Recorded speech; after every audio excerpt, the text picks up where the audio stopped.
신명기 4장 44절에서 5장 10절까지 말씀을 살펴보도록 하겠습니다. 44절부터는 모세의 두 번째 설교가 시작됩니다. 모세의 첫 번째 설교가 율법에 대한 순종을 강조했다면 두 번째 설교는 율법의 내용에 집중합니다. 44절에서 49절은 모세가 선포한 율법입니다. 모세가 율법을 선포한 시기는 이스라엘 자손이 애굽에서 나온 후입니다. 율법을 선포한 장소는 요단 동쪽 벳볼 맞은편 골짜기로 헤스본에 사는 아모니 족속의 왕 시온에게 속한 땅입니다. 시온은 모세와 이스라엘 자손이 애굽에서 나올 때 쳐서 멸한 왕입니다. 역사적으로 보면 모세와 이스라엘 백성이 바산 옥을 쳐서 죽인 것은 애굽에서 나온 직후가 아니라 40년의 광야 생활 후입니다. 그럼에도 불구하고 시온과 옥을 쳐서 멸한 사건을 출애굽의 사건과 연결시키고 있습니다. 모세는 광야에서 불순종으로 죽은 출애굽 1세대들 의도적으로 제외시키므로 하나님께 순종하는 출애굽 2세대가 중요함을 강조하고 있는 것입니다. 그래서 47절은 그 땅을 기업으로 얻었고 또 바산한 옥의 땅을 얻었으니 라고 합니다. 기업이란 대대로 전해오는 재산으로 자신의 노력과는 무관하게 받는 재산을 의미합니다. 땅을 기업으로 얻는 것은 이전에 없던 새로운 일이 아닌 하나님께서 이스라엘 백성들과 맺은 언약의 성취임을 알려줍니다. 모세는 약속의 땅을 기업으로 얻고 그곳에서 이스라엘 백성들에게 증언과 규례와 법도를 선포하고 있는 것입니다.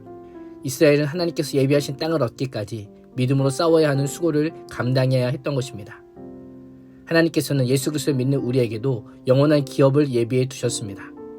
그 기업을 얻기까지 시련과 고난이라고 하는 거친 광야의 길을 믿음의 인내로 가야 하는 것입니다. 그래서 요한계시록 21장 7절은 이기는 자는 이것들을 상속으로 받으리라. 나는 그의 하나님이 되고 그는 내 아들이 되리라 라고 말씀하고 있는 것입니다. 5장 1절에서 5절은 십계명의 배경입니다. 모세는 온 이스라엘을 불러 모으고 이스라엘아 오늘 내가 말하는 규례와 법도를 귀담아 듣고 배우며 지켜 행하라고 명령합니다. 하나님의 말씀을 듣는 데서 그치는 것이 아니라 그 말씀이 구체적으로 무엇을 의미하는지 배우라. 배우되 한순간이 아니라 항상 계속하여 지켜 행할 것을 명령합니다. 하나님께서는 힘과 무력이 아닌 하나님과 인격적인 관계 가운데 말씀을 지켜 행할 것을 명령합니다. 하나님은 오늘도 우리를 인격적으로 대하십니다. 구원받은 그리스도의 마땅한 반응은 억지로가 아닌 구원의 은혜에 대한 감사함으로 하나님의 말씀을 지켜 행해야 합니다. 매일의 말씀 묵상과 기도가 억지가 아닌 하나님과의 친밀한 교제와 기쁨의 시간으로 드려지기를 축복합니다. 2절은 우리 하나님 여호와께서 호렙산에서 우리와 언약을 세우셨나니라고 말씀합니다. 모세는 호렙산에서 이스라엘이 하나님과 맺은 언약을 상기시키며 언약의 축체와 객체를 분명히 밝힙니다. 우리라고 하는 표현을 연속하여 사용하므로 이스라엘과 하나님 사이에 맺어진 유대를 강조합니다. 또한 하나님과 언약을 맺기 이전의 시대와 호렙산에서 언약을 맺은 이후의 시대를 구분하며 호렙산에서 언약을 맺은 출애굽 1세대와 지금 모압 평지에서 모세의 율법을 듣고 있는 출애굽 2세대가 모두 같은 우리 하나님과 언약을 맺은 자임을 알려주고 있습니다. 그래서 모세는 3절에서 이 언약은 여호와께서 우리 조상들과 세우신 것이 아니요 오늘 여기 살아있는 우리 곧 우리와 세우신 것이라고 선포하고 있는 것입니다. 언약의 특징은 항상 현재성을 강조합니다. 오늘 여기 살아있는 우리라고 하는 표현은 언약의 말씀을 받는 당대 이스라엘 자손뿐만 아니라 오늘 신명기의 말씀을 묵상하는 우리에게도 유효한 말씀입니다. 우리 또한 이 언약의 당사자임을 기억해야 됩니다. 어떤 분들은 수천 년 전에 이스라엘의 대상으로 기록된 성경을 우리가 왜 읽고 지켜 행해야 하느냐라고 질문합니다. 성경은 1차적인 독자인 이스라엘 백성들에게 주신 말씀이지만 그것을 넘어 오늘 말씀을 읽는 우리에게도 능력이요 생명이요 구원이 되는 하나님의 말씀임을 잊지 말아야 합니다. 하나님의 말씀은 언제 어디서나 항상 유효하기에 모든 시대를 아우릅니다. 오늘도 하나님의 백성으로 하나님의 말씀을 오늘 여기 나를 위한 말씀으로 듣고 순종하시기를 축복합니다. 5장 6절에서 10절은 십계명입니다. 6절의 십계명의 서론으로 나는 너를 애굽 땅 종되었던 집에서 인도하여 낸 내 하나님 여호와로라 라고 합니다. 하나님께서 이렇게 살라고 말씀하시기 전에 하나님 자신을 먼저 소개합니다. 이스라엘이 애굽 땅에서 애굽의 종으로 살고 있을 때에 그들을 구원하고 광야에서 인도하여 가나안 땅까지 들어가게 하시는 분이라고 말씀합니다. 십계명과 시내산의 언약을 주신 분이 누구입니까? 바로 나다. 하나님이 스스로 나다라고 밝히시고 있습니다. 왜 이런 말씀으로 십계명을 시작할까요?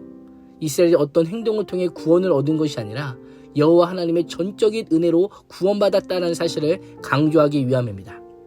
이스라엘 율법을 지킴으로 구원을 얻은 것이 아니라 하나님의 계획 안에서 먼저 부르심을 받는 전적인 은혜가 있었음을 깨닫기를 원하셨던 겁니다. 한마디로 하면 하나님의 사랑이 먼저다라고 말씀하고 있는 겁니다. 7절 위에 언급되는 십계명은 하나님의 은혜로 구원받은 백성을 속박하고 구속하고 묶어두기 위함이 아니라 오히려 자유롭게 하기 위해 주신 말씀입니다. 하나님의 말씀은 은혜로 이미 구원받은 백성이 하나님의 말씀을 따를 때에 구원과 생명의 더 풍성한 은혜를 누리게 합니다.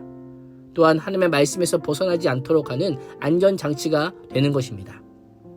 구원의 은혜와 감사와 사랑을 잊어버리면 말씀에 대한 순종은 부담스러운 속박이요 올무가 될 수 있습니다. 영광스러운 특권이 아닌 수고로운 짐이 될 수 있음을 기억해야 됩니다. 하나님께서 십계명을 통해 알려주시고자 하는 것은 한 줄로 요약하면 사랑입니다.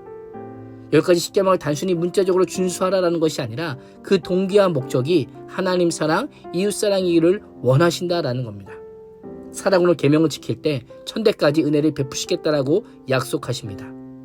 하나님께서 주신 말씀은 오늘 우리와 세운 언약이요 구원이 하나님께서 주신 명령임을 기억하며 하나님을 향한 사랑이 그 동기가 되어 그리스도인답게 살기 위해 발버둥 치는 복된 하루가 될 수 있기를 주님의 이름으로 축복합니다.